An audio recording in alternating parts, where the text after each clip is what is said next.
Hi, thank you for choosing this video to watch. Recently I did a video on using my laser etcher to burn an image into wood. I did this. I'll show you these later. But it's an image of Kuan Yen, and one of the questions in the comment section was, how did you do that? And the easy answer would be, well, I just drew a picture and I put it in my computer and I sent that to the laser etcher and it just burnt the image into the wood. But the more interesting answer would be, here's how a laser etcher works. And I don't know that answer. And I didn't at the time, but I've been reading and I think I understand it clearly enough to share it with you. So this video will be in 3 parts. The first part is creating the image. The next part is digitizing the image onto the computer. And the last part is etching the image onto wood. And to start out with, I wanted a picture of Kuan Yen, who is the Asian Buddhist deity of compassion, or depending on which Buddhist sect you are in, it changes your perception of who this goddess is. But in general, people agree that she offers compassion to the world. So I went on the internet and I found an image of her. Actually, it's an image of a sculpture of her, and I don't know who sculpted the sculpture. And I don't know who took the picture. I've looked, I tried to find out, but I have a feeling that this image is something that marketers have been using for a long time, and it's a modern sculptor who based this on an ancient sculpture, and you can find this anywhere. In fact, I will hold it up to the screen. You can do a screenshot and you can do a Google search on it, and you can find this very same image. It's on Etsy, it's on Amazon. It's a folk image as far as I can tell. But I liked this one, and this is the one that I wanted to create for myself, and this is for a little altar in my house. So took this image, and right now I'm going to switch around so that you can see what I see here on this piece of paper.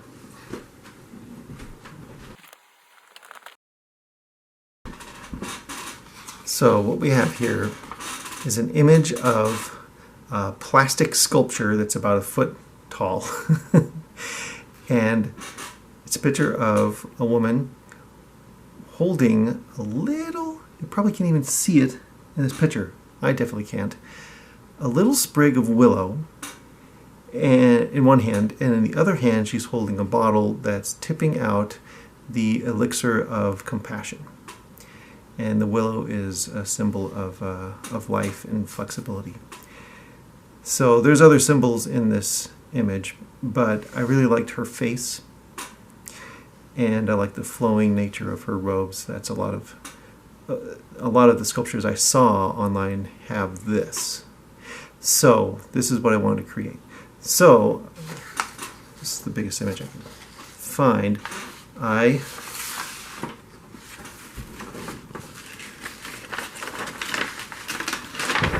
made this. And actually, well, over here you can see I'm practicing.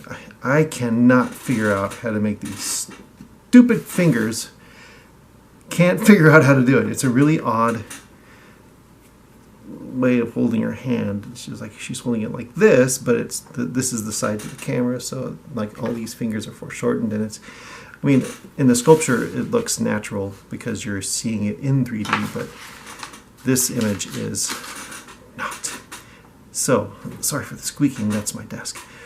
So I copied the image of that sculpture on a piece of paper with pencil and highlighted what I liked. I like her feet a lot. And I like the sort of the wispy clouds and the lotus flower. And I liked sort of the wildness of the lotus flower, so I added petals and stuff. So this is sort of my creation based on what I saw. And also, I really like up here in her headdress, there's a little tiny Buddha way up there. But here's the thing. This isn't a great picture. It's not a perfect picture. And it's all these details are going to be lost because what I'm going to do is burn this into wood. And there's two methods of doing that. One is to take this and make it a black and white image so that the shadows are very black and the whites are very white. Make it sort of a comic book image. So I did that. But the other way is to trace every one of these lines, and or trace the most important ones, and do that. So that's also what I did. I did it for this. So this image is this, and let's see what else I did. Oh yeah, also, because I don't want to be one of those Westerners who just copies down Chinese script without knowing what it is. I bought this translation from a person who says they know what they're doing. I trust that this means Kuan Yen. This is one form of it, and this is another form. So this also is what I wanted to burn onto the wood. And well, here is. Let's make sure I got this in the frame. This is a piece of I don't know. I guess it's birch, maybe. I don't know. Ash, I suppose. I took another design. This is a William Morris design, and I flanked the image of her with these two panels that I think look floral and pretty. And this was actually a test to see if I could do high contrast details, and I can't because the wood just burns out. Take a look at the side of it here. Let's see a little better. See this one, you can see the details. This is a very light pass. This is a very heavy pass. You can't really see the details. But this, I'm gonna burn these in with my pyrography pen on camera for you today. But first, I'm gonna show you how I got this. So I'm gonna switch over to the camera. Switch the camera over to my computer screen. Up there. All right. So this is phase 2, in which I take this image and I put it on the computer. And I do it for two reasons. One, so that I can transform the image into the black and white sort of cartoonish picture, and transform it into the linear picture that I used. And the way I did it was putting it into this program called Inkscape. And in Inkscape, you import this image, and then you take a little tool and you trace it. You can't really see it, but you do that.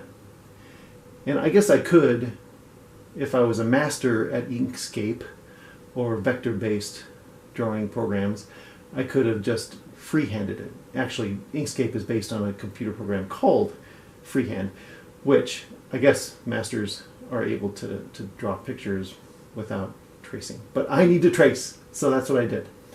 So now I will zoom in onto the computer and make it so that you can see what I'm doing.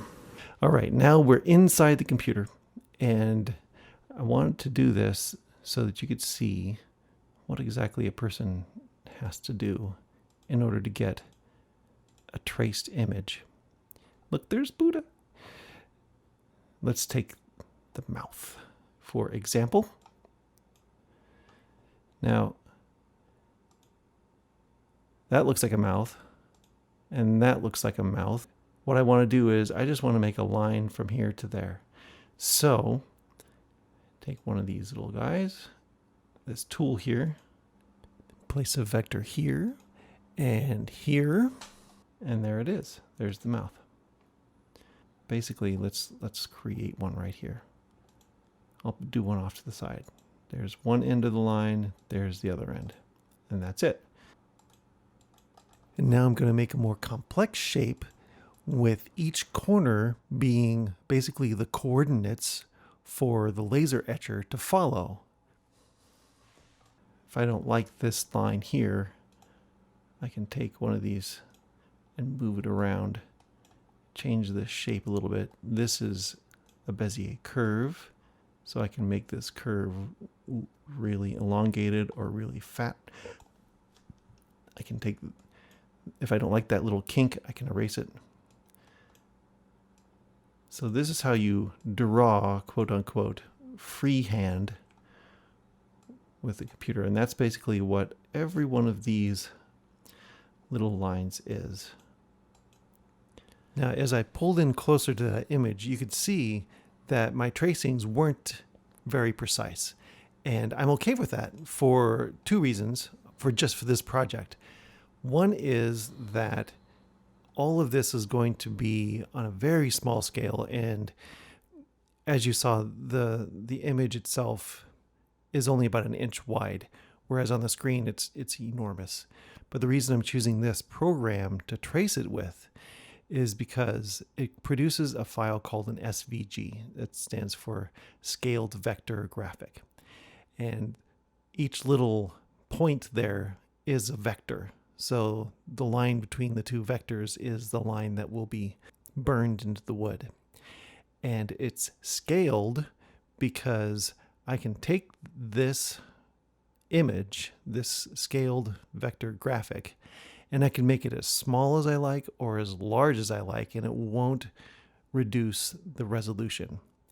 And that's important for future projects when I might want to make a giant Kuan Yen or make a really, really tiny one. And as you can see, when you scale up this SVG, it all remains in proportion and the lines are exactly as precise as they were when they were tiny.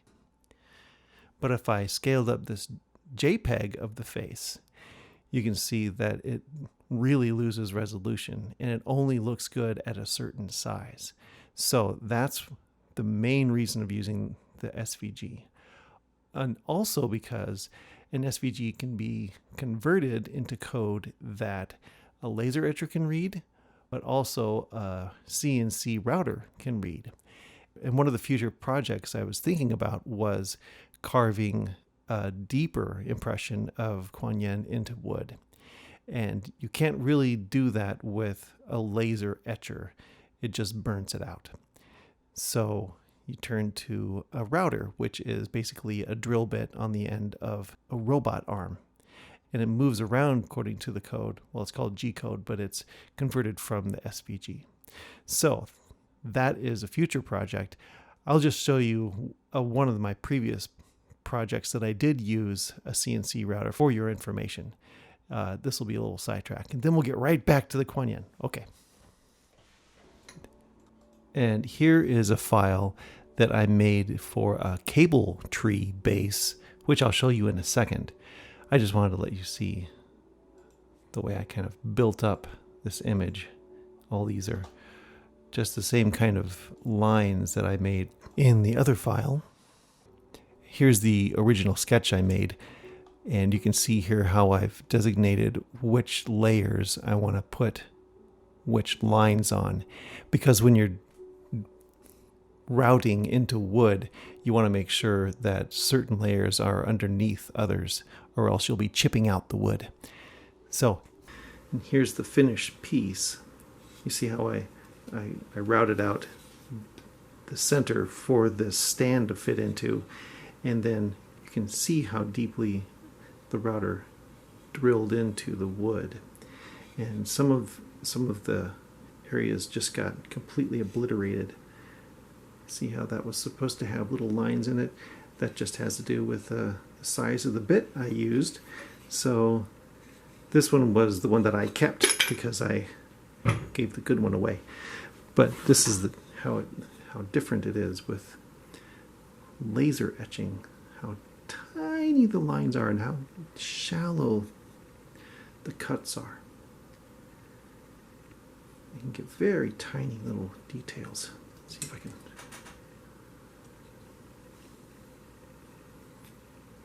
You can see I painted this one just to see if I could bring out the crown. But you can see her hand and her little toes. Again, this is the one I kept because I didn't center it correctly on the piece of wood, and her robe is etched on the side. Interesting, huh?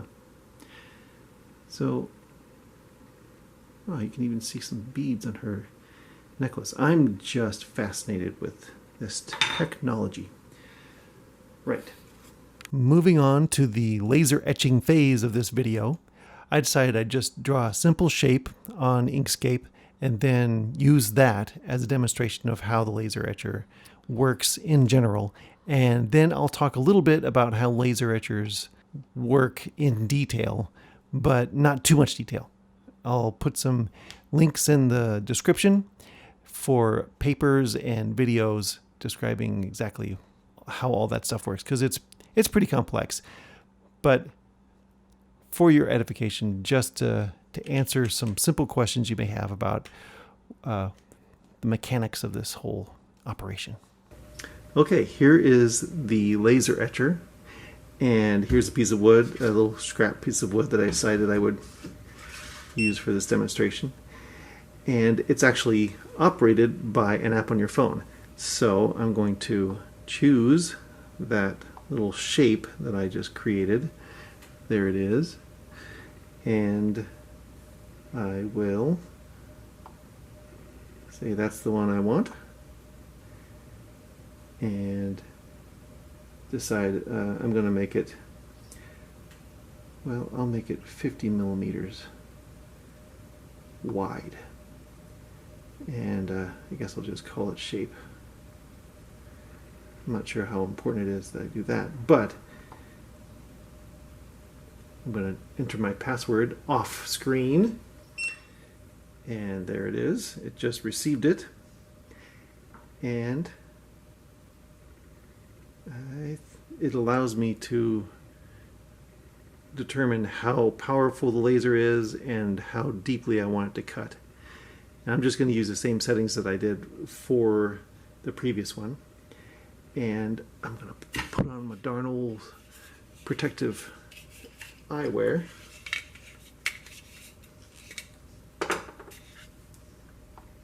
And it reminds you to do that. And there we go.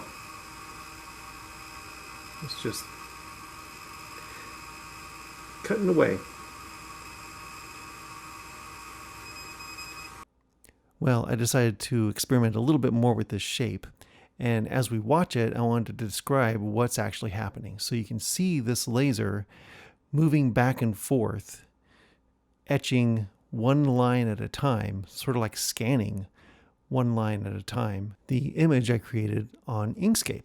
And I decided to use smaller and smaller versions of it to experiment with different power levels.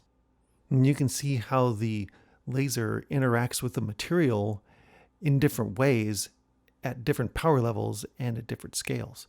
So it does take some experimentation to figure out how to configure each image. And what's happening inside is there's a little mirror that's guided by a couple little motors, and those motors are controlled by a code which was converted from that SVG file that I made of that shape. So that code is describing the location as if on a map of every little burn mark I want on that wood according to the vectors that I created on the screen. So I'd like to describe in general how lasers work in regards to this project, just to make it easier to visualize. So when this laser etcher receives the code, it'll direct high energy pulses so fast you can't even see them. They're going to look like a laser beam, but they're actually one pulse every billionth of a second. So they're really fast. And how do you get these high energy pulses of light out of the little black box that's just plugged into a regular wall socket? Well, basically, what they do is they're feeding electricity through diodes, these little semiconductors that act like pumps. And they pump the electrons into this fiber optic cable, which acts like a little holding tank. And when it becomes full enough, it sends out a little pulse. And all this happens, like I said, in nanoseconds. And because what we're doing is taking a little bit of electricity, just a few watts at a time, building it up into sort of a column, it's lining up those photons so that it becomes high focused energy. Now, I'm describing the process for this particular laser called a fiber laser, and there are other ways of making a laser with different wavelengths of light. And I won't cover those. Those are in the description if you're curious. But right now, what I like to do is do another kind of wood burning for you. I'm going to take the images that I've created with the laser and combine them with some pyrography. So this last few minutes, I'm just going to play some music and use my pyrography iron to burn in the symbols for Kuan Yen's name.